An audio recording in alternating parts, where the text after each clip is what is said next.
Hi, welcome to this week's episode of ColdFusion. Last week, we had a look at Quibi, the Netflix for mobile. It had A-list celebrities and $2 billion of funding, but failed in just 6 months. Today, we'll be turning to the ever-brewing story of Huawei versus the United States. Huawei, currently the world's largest smartphone manufacturer, was the first high-profile company to be caught in the center of a feud between two competing world powers, the United States of America and China. After the Huawei crackdown, it was TikTok and WeChat that came under fire. It's all extraordinary when you think about it. So what are both sides of the story? What does this mean for Huawei? Who wins and who loses? And how did this all happen in the first place? And what's the latest in the 2 years since the ban began? Let's take a look. You are watching ColdFusion TV. So who are Huawei? We've already done an episode on their massive size and exactly what they do, but here's an outline for those who missed it. The company was founded in 1987 by Ren Zhengfi, a member of the Chinese People's Liberation Army. After his retirement, he would start the Huawei company. Initially focused on manufacturing phone switches, Huawei has since expanded its business to include building telecommunications networks, communication equipment, and consumer devices. From data storage to networks and carrier software to PCs, VR, wearables, smart speakers, Wi-Fi routers, USB modems, and much more. They do a lot. Huawei has deployed its products and services in more than 170 countries and has 21 foreign R&D institutes internationally, including countries like the United States, Canada, and the UK. Huawei overtook Ericsson in 2012 to become the world's largest telecommunications equipment manufacturer, though to most people, the company is most known for their smartphones. As of Q2 2020, they overtook Samsung to become the #1 smartphone maker, selling 56 million units compared to Samsung's 54 million. In short, they're a huge company. But then, suddenly, seemingly out of nowhere, in 2018, they were banned by the US government. The company had an annual revenue of $120 billion last year, so this ban is a big deal. To understand why this happened, we first must understand the bigger picture of the relations between China and the US. Until the 1970s, China's economy was under communist control by the government. It was isolated and closed from other economies, but throughout the 1970s, they opened up. And in 2000, US President Bill Clinton signed the US-China Relations Act of 2000. This agreement paved the way for China to join the World Trade Organization just a year later. The idea was that trade with China would benefit American interests. This agreement exchanges membership rights for China in the WTO for economic opportunities for America in China, for American businesses and American workers, without the tariffs and technology transfer requirements and production in China requirements and other requirements which have limited our ability to benefit from their market for too long. Almost immediately, Chinese products flooded into the US, and by the mid-2000s, Americans began to notice that everything was made in China. The fact of the matter was that America was starting to build a reliance on China. Anything from toys to laptops, electronic components, and appliances. It was now much more cost-effective and cheaper for American companies to manufacture these goods in China and sell them back to the United States. In 2006, China surpassed Mexico as the biggest trade partner to the United States after Canada. All of this trade with America, the biggest consumers on the planet, was a huge boost to the Chinese economy. In the second quarter of 2010, China surpassed Japan as the world's second largest economy. In 2015, the Chinese government unveiled its plans to become the most powerful economic empire by 2025. In this plan, they wanted their currency, the yuan, to be more powerful than the US dollar. One aspect of the plan was to pivot private companies to shift their goals towards the government's vision. The Americans were now nervous. The plan was cited as a, quote, real existential threat to US technological leadership, end quote, by an American think tank. In 2018, A trade war between the United States of America and China soon exploded. Huawei, being such a big company, was quickly caught in the middle. We are being taken advantage of. Okay. And I don't like it. And I haven't liked it for many years. And I told that to President Xi. I said, how did this ever happen? We're down $507 billion in trade deficits. How did it happen? And they told me nobody ever complained. There was never anybody to talk to in the United States.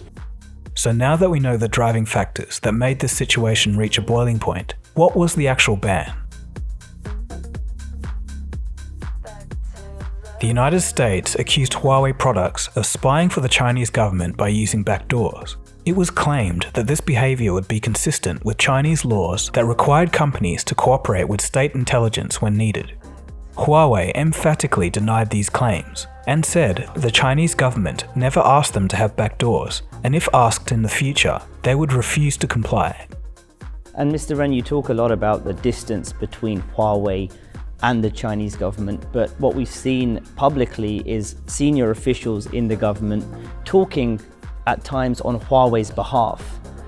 Is that useful to the company, or do you find that a distraction? First, it's understandable that government leaders would take pride in the great companies of their country. Second, Huawei is being stuck in an extremely difficult situation. The US is launching intense attacks against us. If the US government speaks ill of Huawei, why couldn't the Chinese government speak in our favor? That creates a kind of balance. In the past, no one spoke up for us. In 2018, the United States passed a bill that stopped the federal government from doing business with Huawei and other Chinese vendors due to security concerns. But even to date, no solid evidence has been brought forward to substantiate these concerns. It could be a matter of the evidence being withheld for national security reasons, or the simple fact that the evidence doesn't exist. Right now, this is anyone's guess.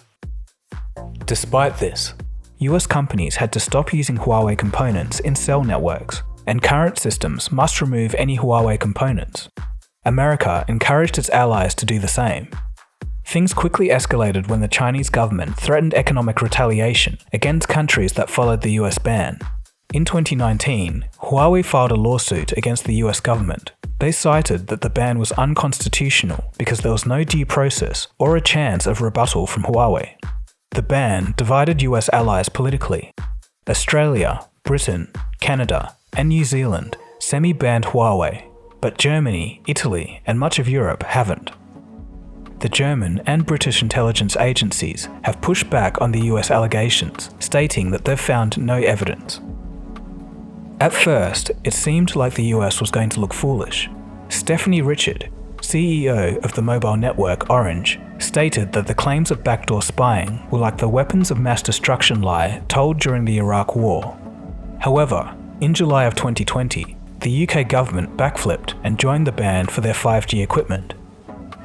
The reason this is an important moment is because some will say this is a moment where the UK is asserting itself as an agile, independent political and economic power. Others will say they're being a bit like a pinball buffeted between the big powers, the US and China, which are engaged, frankly, in a full-scale economic Cold War, and the UK is caught in the crossfire. India would soon join following their northern border conflict with China. France also recently stated that they would favour European companies for their 5G network. In February of 2020, things escalated again. The US Department of Justice charged Huawei with racketeering and conspiring to steal trade secrets from 6 US companies. There was some precedent though. Prior to this in 2014, Huawei was accused of various instances of intellectual property theft against parties such as Cisco Systems and T-Mobile US. A T-Mobile lawsuit claimed that 2 Huawei USA employees spied on a smartphone testing robot in a lab. On a visit to the lab, the employees photographed the robot and stole one of its fingertips. Huawei did admit wrongdoing by the 2 Huawei USA employees and fired them.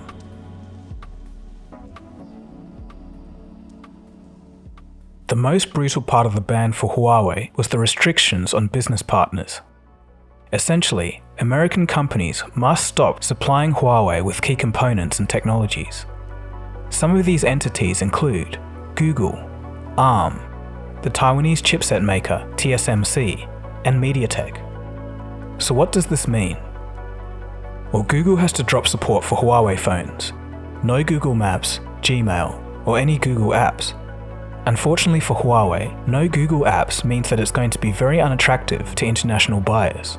How important do you think things like Google Maps, YouTube, all those applications are? And they're very, very important to be able to have access to them on your phone on the move. So if they didn't offer that, it would put me off using the phone completely. Designs from the company ARM are used in Huawei chips, and TSMC manufactures the chips. Both are not US companies, but the US has pressured them to stop support and stop manufacturing. In September of 2020, Huawei lost access to Samsung and LG suppliers because the display driver chip had US technology. Samsung RAM is even off the table. It's estimated that Huawei would lose $30 billion in revenue in the next 2 years, following June 2019.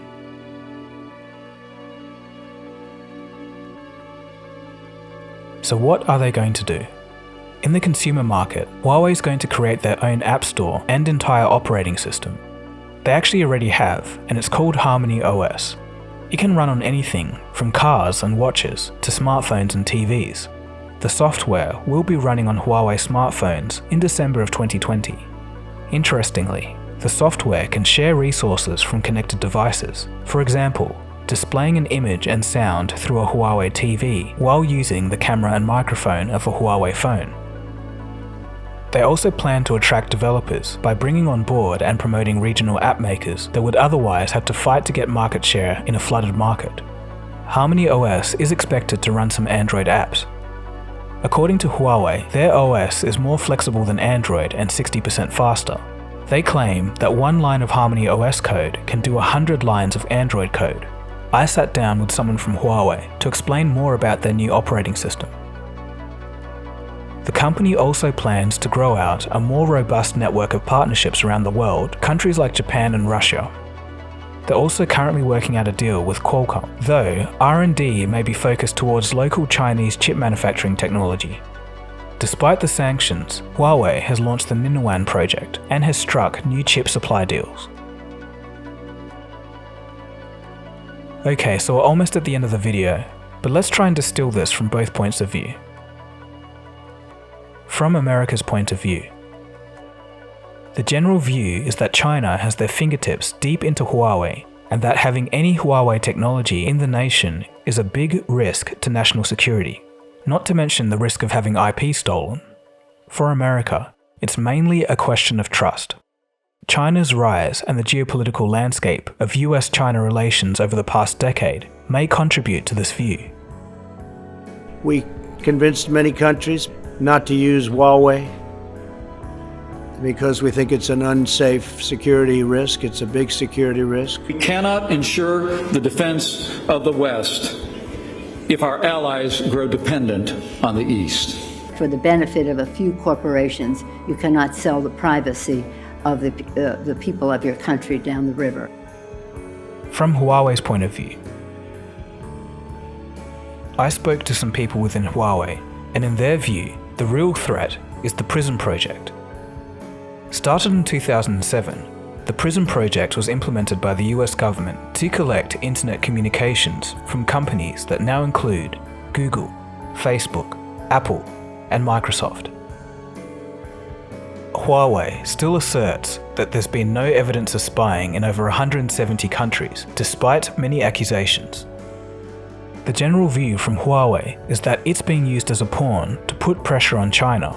Management in Huawei claims that the US government persecutes it because Huawei's expansion can affect American business interests. Attorney General William Barr has been quoted as saying that the US needs to ban Huawei to maintain its tech dominance. It's all a big ploy to keep the rising China at bay. To them, it all seems unfair and unwarranted. Over the past century, which countries and companies have made the U.S. scared? The U.S. hasn't been scared of anyone or anything, though. For such a powerful country to be scared of a small company like us, some other countries are saying, your products are so good that the U.S. government is scared. We won't test your products, we'll buy them directly. That's why some deep-pocketed countries with rich oil reserves are buying from us. They are buying our products in large quantities as the U.S. government is advertising for us. In this, there's going to be some unintended consequences. As Huawei breaks up from its US suppliers, the suppliers will lose money. In 2018, US companies earned around $11 billion from Huawei. In addition, 5G systems may end up being more expensive, and ripping out existing Huawei systems will cost money. In the UK, this is set to cost £7 billion. In addition, America may be seen as a less secure place to do business than it previously was. They had a virtually untarnished record of free trade. In general, any company that wanted to do trade in America could. Along with the more recent TikTok ban, this pristine image is beginning to be altered. Even the RISC-V Foundation, the company that provides open source software standards for the chips that power smartphones, has moved from the US to Switzerland due to concerns about stricter US regulation. This all isn't to mention further escalation. China may retaliate by stopping American companies from doing business with them.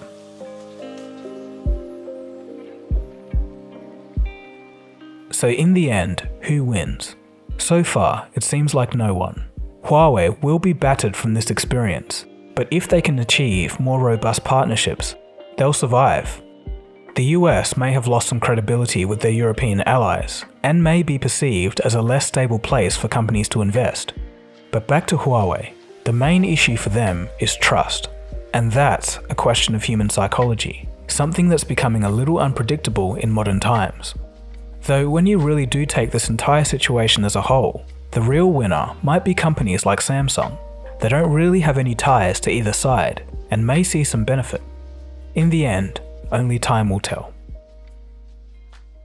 So what do you guys think? Which side do you think is right?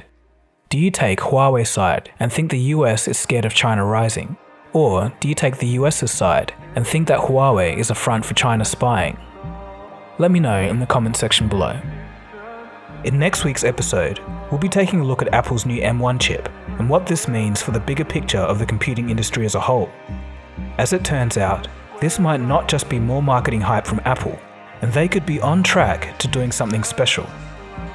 Anyway, that's about it from me. Thanks for watching, and don't forget to follow me on Instagram and Twitter. And as a side point, the standard ColdFusion merch is still available if you want to grab it. My name is Dagogo, and you've been watching ColdFusion. Cheers guys, have a good one. ColdFusion. It's new thinking.